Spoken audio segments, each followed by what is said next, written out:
Based upon a few conversations I've been watching within the mentor program at present, I want to talk about the notion of fear.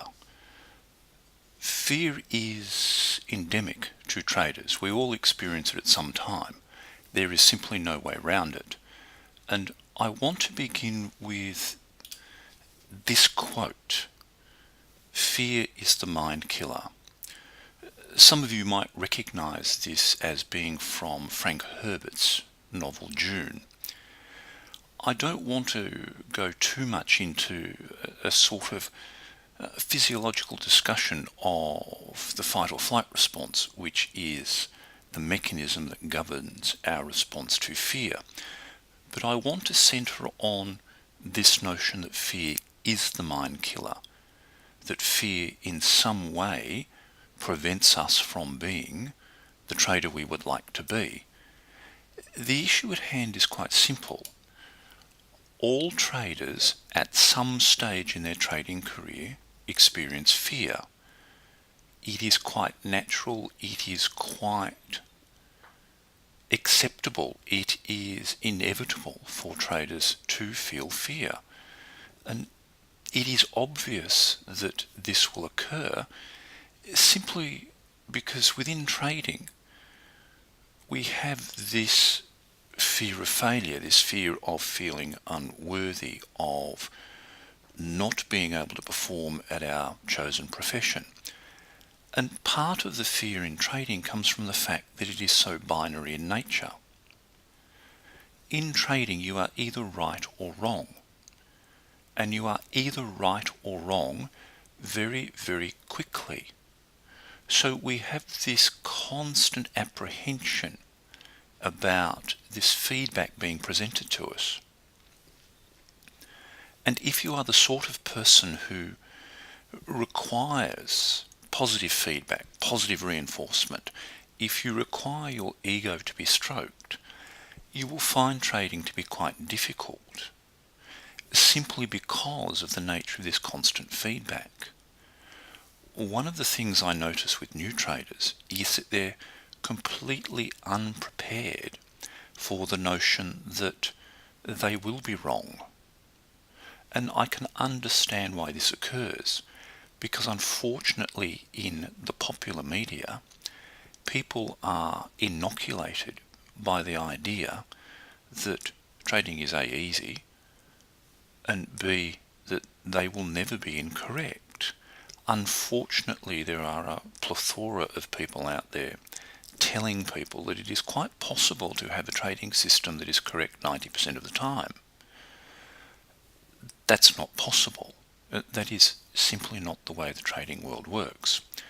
So if your personality is drawn to that sort of statement, drawn to that sort of irrationality, then trading will present you with problems, it will present you with difficulties. And traders go through any manner of delusional responses to try and avoid this notion of being wrong. Very rarely will a trader who is new to the game and who has a very strong self-opinion of themselves admit that they were wrong. Yet being wrong is the cornerstone of trading. In part, this fear of being wrong, this fear of failure, the fear of being unworthy, of not being able to perform at your chosen profession, comes about because of a misunderstanding as to how trading works. To my knowledge and from my experience, I have never seen any evidence in the literature or anecdotally that posits a nexus between being correct and making money. Trading is not like other professions. In trading, it is quite possible to fail your way to success. It is quite possible to have a low rate of generating correct trades, but still be very, very profitable. And it's quite easy to demonstrate how that occurs. All I've done here is generate a little spreadsheet. This is a trader who, for every $500 they make, they also lose $500. So you can see the percentage at which they have to be correct to be profitable. This is the equivalent of tossing a coin. You would get the same sort of response as if you were just throwing a coin in the air and betting on that. Unfortunately, the issue traders face, and the issue new traders face, is that they have the trading equation backwards, in that in their desire to be right, they have a tendency to take their profits very, very early, but let their losses run. And this is the sort of archetypal profile of the poor trader. And as a result, you get this sort of distribution where for every $500 loss, the trader only makes $375. So you can see the requirement to be correct becomes self-generated. The trader themselves puts themselves in a situation where they must be correct simply because of their behaviours. If they had opted for a different behaviour, a situation whereby for every $500 they lost, they made $1,000, you have a completely different profile. You can be wrong most of the time and still be profitable. So you can see that a simple change in behaviour changes this notion of fear, this expectation of being wrong. All of a sudden the notion of being wrong loses a lot of its emotional intensity. It loses a lot of its sting. However, the issue for traders is also one of we don't know what's going to happen. Trading is a profession that exists primarily in the future. So we're caught by the unknown. We're caught by not knowing what the future holds. I know that when traders see a chart like this, when something's presented to them, many have a belief that they know what is going to happen. They know what the future holds. That's not possible. Humans are appalling at prediction. We're appalling at forecasting. What you have generated is one of a series of possible futures, which is why on my charts the right hand side is largely left blank. I don't run the data right up to the right hand edge of the chart. I leave part of it blank to simply reinforce in me that I don't know. And trading is this profession of the unknown. Granted, a trading plan makes life easier, but a trading plan is only as good as the individual who engages it. If the individual who engages it is still locked in this notion that they can never be wrong, then the best trading plan in the world will not assist them. And the case I'll cite here is an anecdotal one. We have a trader from one of the mentor programs 10 years ago. Extremely intelligent individual. Very, very quantitative in his approach. The last time we spoke, which was just over a year ago, he is yet to place a trade. And he is yet to place a trade because he cannot overcome this notion of being wrong. He cannot overcome the fact that the market might tell him he was wrong, that he was incorrect in his presentation and his calculations, that there is a flaw in his system somewhere. From an emotional perspective, he simply can't deal with that. It is too hard for him. So as a consequence, he avoids that tension by not trading, by continually refining his trading program.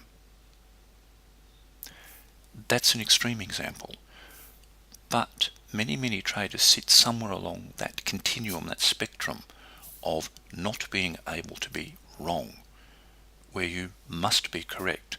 And in part it is cultural. Professions don't tolerate error, and that's understandable. You couldn't possibly be, for example, an airline pilot and be incorrect 60% of the time. Your profession wouldn't tolerate that. But trading is not like other professions. It is very, very, very different. However, the notion of fear does have another face to it, another side. And whilst we fear being wrong, we fear making mistakes, we fear being a failure, there is a different slant to this. And that slant is simply the fear of success. It is often said that some people have the capacity to snatch defeat from the jaws of victory. Again, I have witnessed this personally, and interestingly, my observation is that this occurs in people from very strong ethnic or religious backgrounds. Success brings problems. It brings tension with others, because those around us in our social group, in our family, believe subconsciously that they are the same as us, that they are completely equal to us. If you begin to display the trappings of success, a life that is different from them, this will create tension, because you may do things such as drive a different car. You might have a somewhat showy display of wealth. You might want to move away from where you live. All of these create difficulties, and people sabotage. We've all heard the anecdotal stories of people who have won the lottery and a few years later are completely broke. My reading of that is that occurs because that is where they are most comfortable. That is where they feel most at ease. So the issue becomes with one of success that you have to feel at ease with it. You have to feel comfortable with what it brings. But the issue will be how other people fear about it, not necessarily yourself. There is the old statement that crab fishermen have. The crabs are very, very easy to catch, because you only need to catch 2 of them, because neither will let the other one escape. So that when you have a crab pot that is full, if one crab tries to get out, the others pull it back in. Unfortunately, many people are like this, and here in Australia we have this cultural imperative of the tall poppy syndrome. People want you to be successful, but not too successful. And this will apply to families, extended families, cultural groups and the like. Whilst we talk about wanting people to be successful, deep down we don't want them to be too successful so they're too different from us.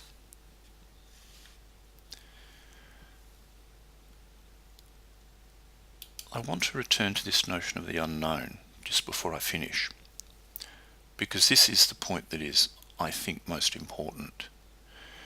The unknown gives rise to the possibility of success. If you knew how your life was planned out, if you knew the road you were going to take, there would really, in many ways, be very little point in living it.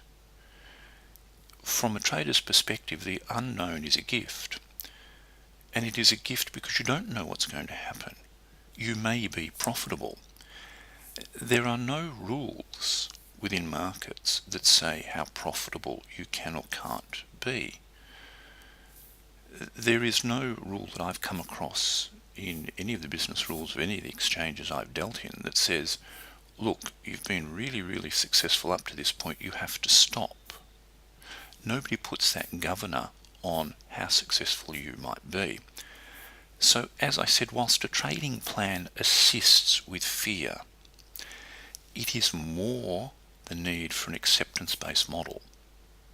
That is, it is more that you must accept that anything can happen. But even deeper than that, you must accept that at some point you will experience some form of fear. You will experience trepidation in trading. Markets have that capacity. They have the capacity to bring out these emotions in us. And The point I want to finish on is to return to this Frank Herbert quote, but to show you the full quote. And what I've done here is I have compressed the parts that I don't think are relevant. I've dropped the font size. So the notion of fear being a mind killer, of fear being that little death that brings total obliteration, has been shrunk. The relevant part to me is that I will permit it to pass over me and through me. And when it is gone past, only I will remain.